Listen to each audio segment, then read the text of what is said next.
Hey guys, I am sorry for the wind noise in the background. I am, as you can see there, at the Hedley Cemetery.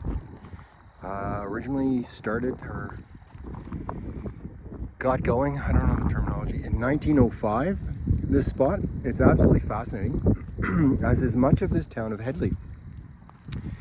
You've got this awe-inspiring scenery in the background. There's a spot called Aliens Landing just up the road. More on that in a bit. Alabama, and hot. This second lion sort of guarding the entrance. There's a little bit more to that than you might think. These kind of incredible mountains surrounding this place, showing geological activity that would go back billions of years.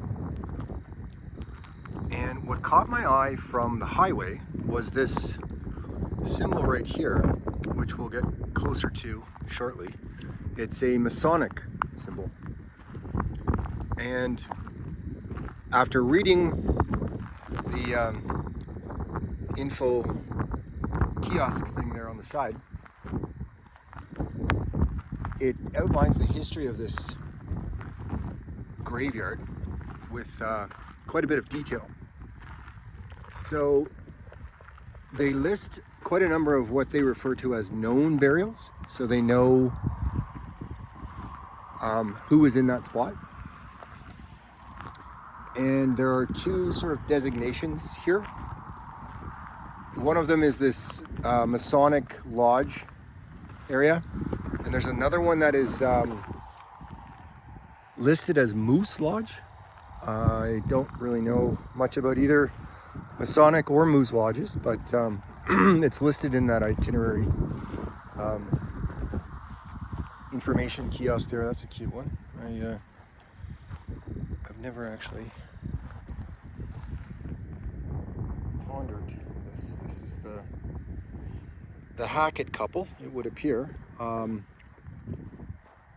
Another aspect of what is outlined in this kiosk behind Alabama there is they used ground penetrating radar in and around the spot where I'm wandering at the moment, and they found what they assumed to be at least 25 unmarked graves. I don't think that has any kind of nefarious element to it, as unmarked graves near Christian sites sometimes do here in Canada. I think, as is outlined in the history of this area, early on, early 1900s, a lot of people came to this area because mining was the main employer here. And for a bit of perspective, that is behind Alabama there. That's technically a mining operation as well. They're using liquid to distribute and separate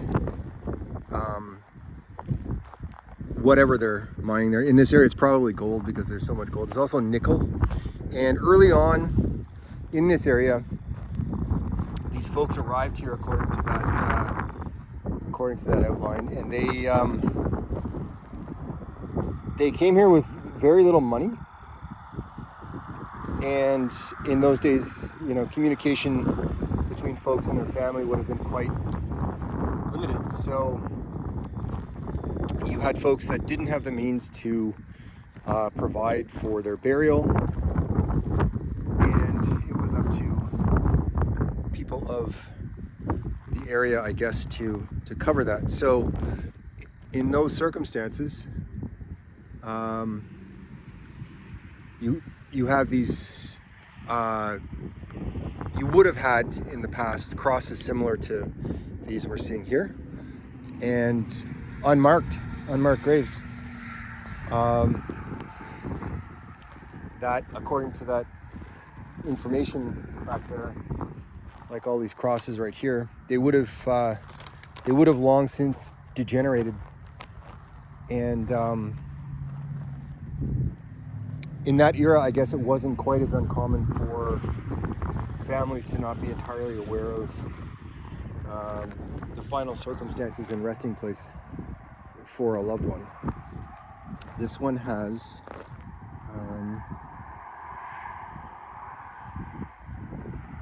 been given some love in the last little while. A little weird to be walking around a graveyard, but it is a fascinating aspect of the history of this area.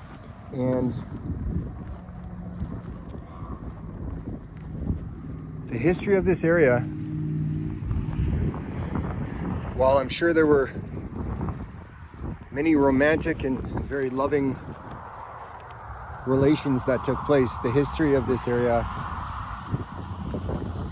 feels quite brutal. Early to mid 1900s, mining, and someone's got a loved one. Oh, this was a child. Someone left a toy there for that child. Another thing they discuss in the literature at the front gate to this place is the large increase in burials listed 1918 to 1920, which coincides with an influenza outbreak. So just having a look at all of those lines of geological strata up on that wall in front of us there. And here we have what caught my eye from the highway, which is the Masonic symbol. And this would be the Masonic quarter of the Hedley graveyard. This graveyard isn't active anymore as a graveyard. It's maintained with the help and through the efforts of volunteers in the area that have collected as much historical information and data as possible, considering the circumstances.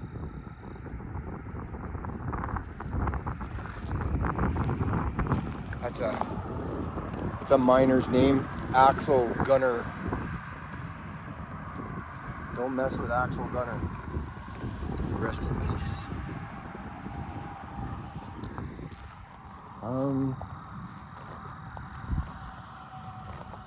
And then this goes back a little further. I was kind of curious about what this wooden thing was here, but times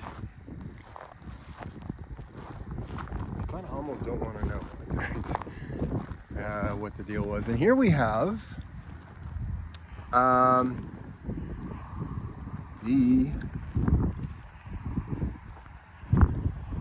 Loyal Order of the Moose. So I guess they had a local Masonic lodge as well. And this is where the folks that were involved in that, in the Loyal Order of the Moose, would have been buried, we assume. I kind of feel like I'm walking on unmarked graves here, so we're going to turn this around and not do that too much longer and head back to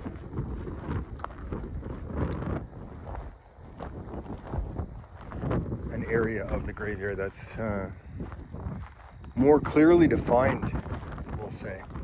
I'm going to be a rebel and cut through this section. There's a Remembrance Day poppy, or Remembrance Day symbology there. And just take a quick wander this way. This This is the result of an entirely random wander. Drove out of my parking lot of my building and just kind of followed the headlights of little Alabama, the vehicle there, and we end up in the Hedley Historical Graveyard, assessing both the Masonic quarters and the Moose Lodge sections as well. The reasons I've carried on is this looks like it's a regularly driven section here. I don't feel like I may be walking on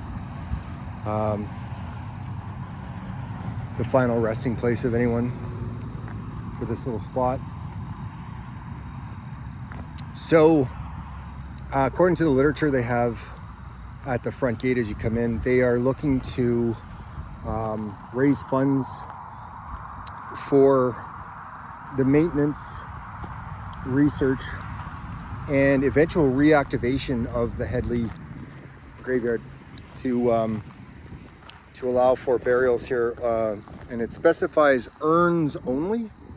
I'm curious about this, so we're going to breach the perimeter here and see what this is. Here we go. ELH 1987.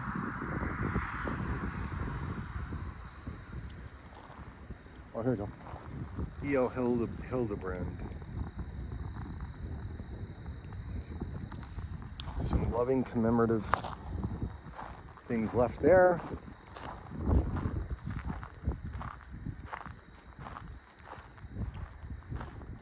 This is all relatively modern, so as significant as it is to everyone involved, it doesn't quite have the same historical cachet. These mounds directly ahead are quite possibly the final resting place of some individuals as well. I don't think we need to get too close to assess the validity of that assumption. Just going to give you a sense of the in the true sense of the term, epicness of the landscape. So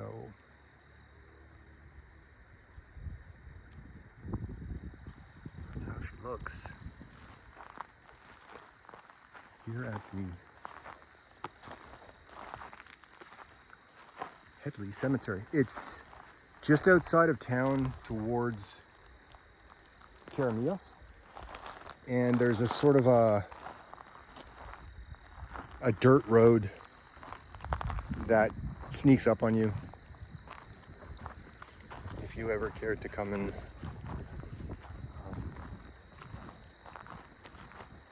have a look at some history. A little odd, I know, to stop and give a cemetery some attention, but the distinction of the Masonic burials is what captured my attention. So that's what has me so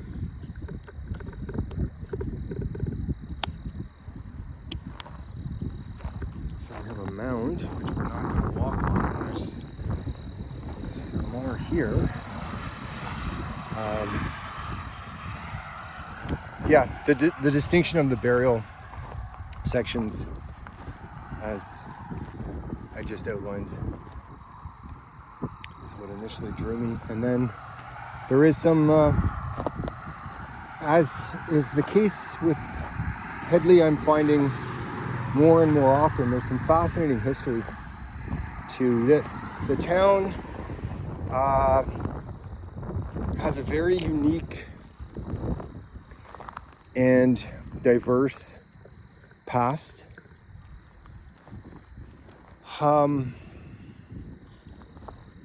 Again, much of it brutal because it was an early 1900s mineral extraction environment, so this would not have been a gentle place by any means. It was quite bustling by the standards of that day. It was one of the biggest cities in British Columbia for a time, as all of this mining activity grew and expanded. It drew, as it still does today, it drew this type of thing, drew people to the opportunity to make quite decent money, or maybe even strike it rich if they stumbled upon a gold seam. I don't know the terms for any of this stuff, but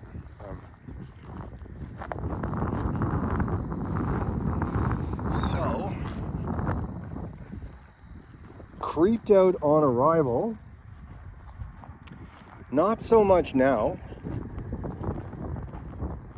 but yeah, it was a little off-putting to be walking among the crosses as I am.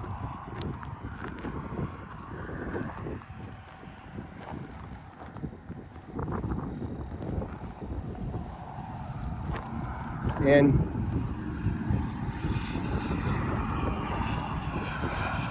some perspective that presents itself to me in this spot, as challenging as things can be for some in this modern era, there are a great many people in my proximity right now who are in their final resting place, unmarked, and when they passed, they didn't have the means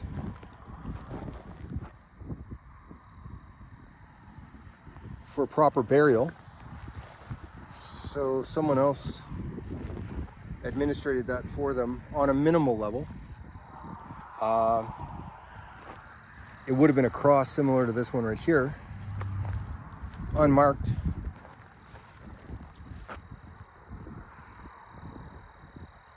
And as outlined, sometimes no family information, so nobody was made aware of the fact that they were laid to rest here.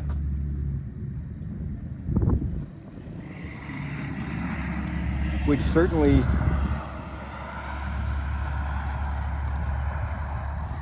lends some perspective to the extent of what we endure in this era, if we're going through challenging times. I spoke with the fellow who volunteers at the information center there in Hedley, and he was saying that in this spot somewhere, I'm not going to pursue it with any great energy. This is the two Winklers. But in this spot, in this graveyard somewhere, is a kind of a multiple burial. There were several individuals who were involved in the gold mining operation in this area, just up from the town. So Hedley is directly ahead, and they would have been mining up in this mountain up in that way. It's just above the town. You can see it when you come into the town proper. And they mistimed or miscalculated something with regards to the explosives involved in their gold extraction. And I think it was 4 of them, 3 or 4 of them,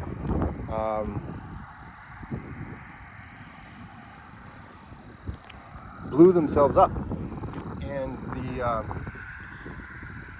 the curator, I guess, of the Information Center Historical Society there in Hedley shared with me that all of them, I would think out of necessity with the technology available in those days, were buried in one spot, and probably had